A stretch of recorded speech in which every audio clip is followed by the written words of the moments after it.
इस दिन बॉलीवुड के सबसे बड़े सुपरस्टार राजेश खन्ना की जिंदगी हमेशा के लिए बदल गई। एक ऐसा इंसान जिसके लिए लड़की अपनी मांग में उनकी गाड़ी की धूल का संदूर लगाती थी, आखिर उनके आखिरी दिनों में उनका साथ अकेलेपन ने क्यों दिया? क्या ये उनकी किस्मत का खेल था या खुद का घमंड का नतीजा?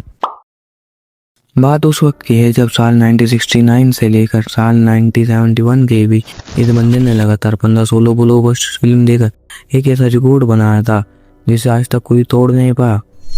उन्हें इंडियन सिनेमा का पहला सुपरस्टार कहा गया।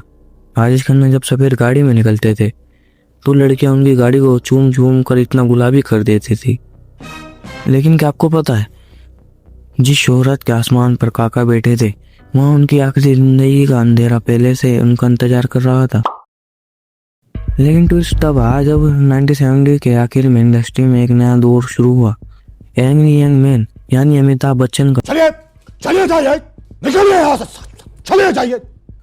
राजेश खन्ना जो रोमांटिक हीरो थे उनका जादू धीरे धीरे फीका पड़ने लगा। गजब बेइज्जती है।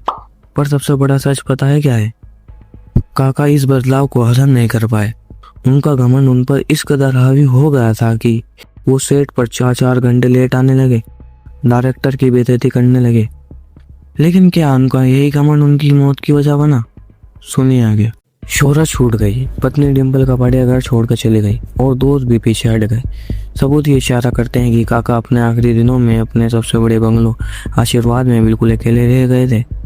वो दिन भर अपने गुजरे हुए जमाने की वीडियो टेप्स चलाते, शराब पीते और अकेले कमरे में रोते रहते।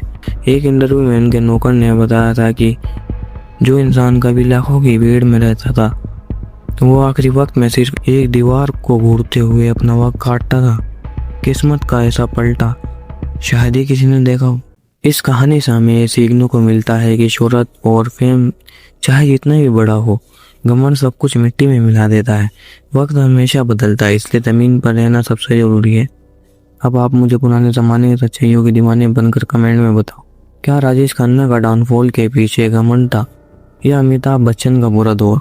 अपनी राय कमेंट बॉक्स में बिना डरे जरूर लिखना। और रेटो जोन से लेकर आज तक के फेम के पीछे जो भी ऐसी अनफिल्टरेड और होश उड़ा देने वाली सच्चाइयों के लिए अपने भाई के चैनल फेम के पीछे को भी सब्सक्राइब करो। खुदा हाफिज।